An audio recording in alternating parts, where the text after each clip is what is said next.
کو لائک کریں، ہمارے چینل کو سبسکرائب کریں، اس ویڈیو کو لائک کریں، ہمارے چینل کو پیاسی حویلی قسط نمبر 4 جائے وقوع کا چپا چپا جاننے کے باوجود تانیدار احسان اللہ اور اس کے تفتیشی کسی بھی قسم کے ثبوت کو ڈھونڈنے میں ناکام رہے جس سے یہ پتہ چل سکے کہ اتنی خوفناک واردات کرنے والا مجرم کون ہے۔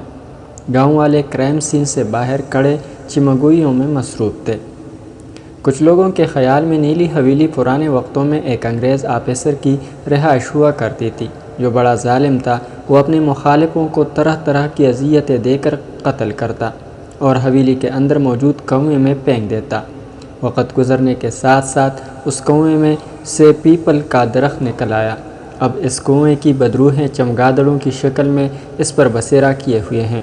کچھ لوگ نیلی حویلی کے اسیب کے پیچھے چودھری عمر دراز کی ماں اور بیوی کے پراسرار موت کو قرار دیتے جو اب بھوت بن چکی ہیں اور آس پاس پٹکنے والے انسانوں کو پریشان کرتی ہیں، اور جو ان کے قریب جاتا ہے اسے مار ڈالتی ہے، جیسا کہ اکرم اور وارث کے ساتھ ہوا۔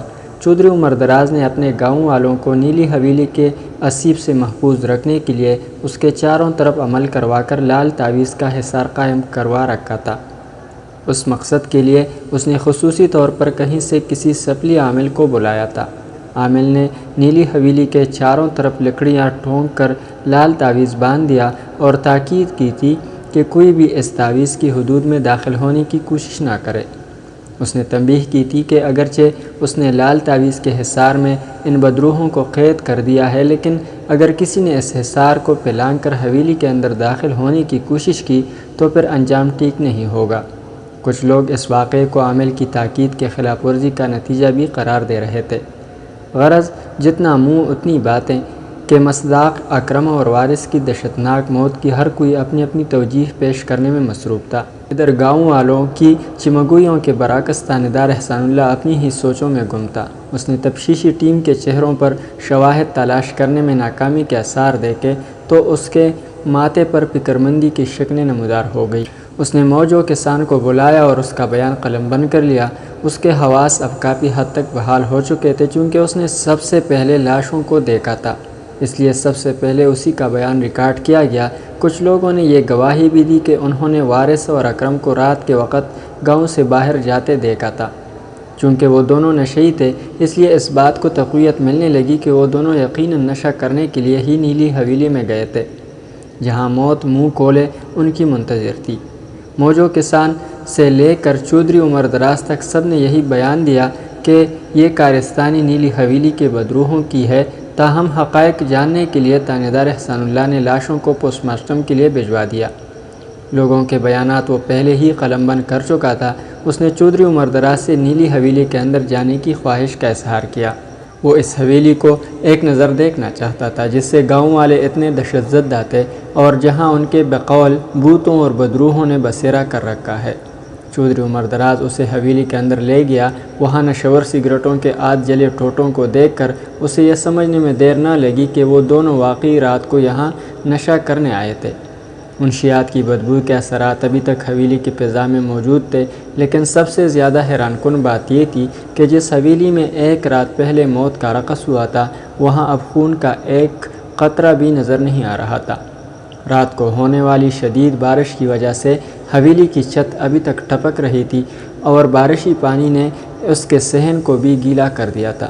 دروازے کے باہر جس جگہ اکرم کی لاش پڑی تھی وہاں پر بھی بارش سے خون کے قطرے دھل چکے تھے۔ چودھری عمر دراز کے بقول حویلی چونکہ عرصہ دراز سے بند تھی اس لیے اس نے سیڑھیاں چڑھ کر اوپر جانا مناسب نہ سمجھا۔ یہاں بھی ثبوتوں کی تلاش میں اسے ناکامی کا منہ دیکھنا پڑا تھا۔ وہ اپنے آپ کو بند گلی میں کھڑا تصور کر رہا تھا۔ اس نے جانے سے پہلے نیلی حویلی پر ایک نظر ڈالی۔ اس کی پراسراریت اور وحشتناکی کو اس نے بھی محسوس کیا، لیکن وہ اس بات پر یقین کرنے کے لیے تیار نہیں تھا کہ یہ سب بدروحوں کی کارستانی ہے۔ گاؤں والوں کی زبانی سنے حویلی کے واقعات اور گواہیوں نے اسے مخمصے میں ڈال دیا تھا۔ چونکہ حویلی کا مالک چودھری عمر دراز تھا اس لیے تانیدار احسان اللہ نے دریافت کیا کہ اس نے یہ حویلی کیوں چھوڑی۔ چودھری عمر دراز نے بھی اسے حویلی کی تاریخ اور اس سے جڑے بدروحوں کے واقعات بڑی تفصیل سے بتائے۔ اس نے اسے خود پر اور اپنے خاندان پر بیتنے والے مصائب سے بھی آگاہ کیا۔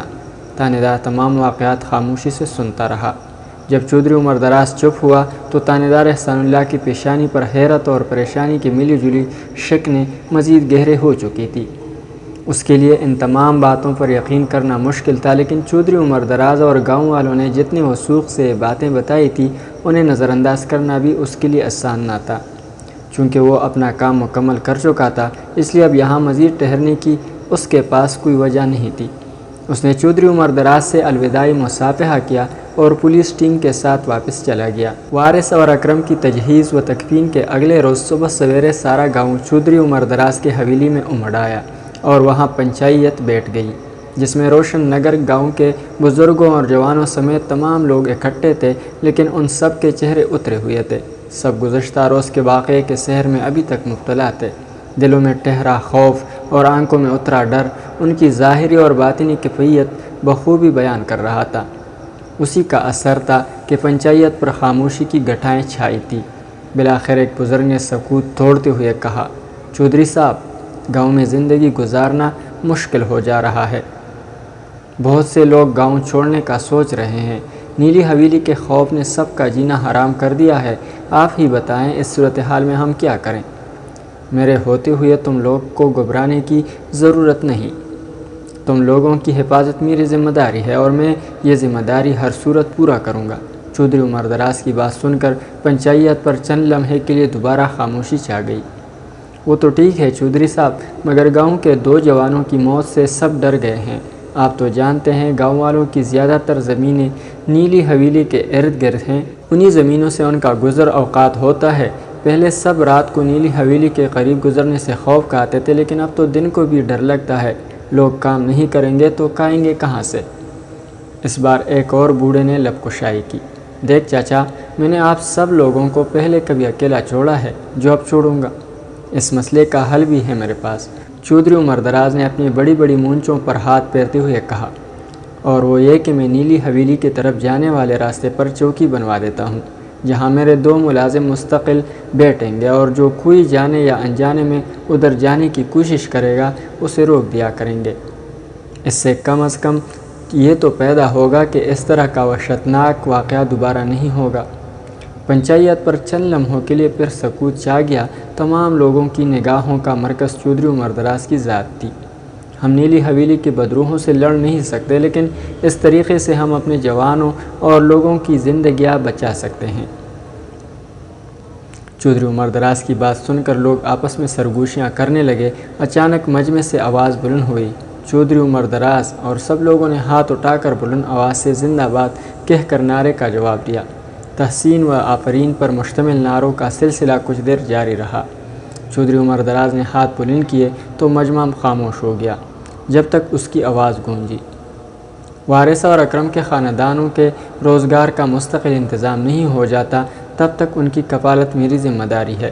چودھری عمر دراز، مجمع سے پھر نعرہ بلند ہوا اور زندہ باد کے جواب سے پوری حویلی گونجنے لگی۔ چودھری عمر دراز نے آج پھر گاؤں والوں کے دل جیت لیے تھے۔ لوگ مطمئن ہو گئے کہ پہرے داروں کے ہوتے ہوئے انہیں اب مزید ڈرنے کی ضرورت نہیں ہے۔ اگر کوئی وہاں سے گزرتا ہے تو کم از کم ان کے آس پاس چودھری عمر دراز کے ملازم تو ہوں گے۔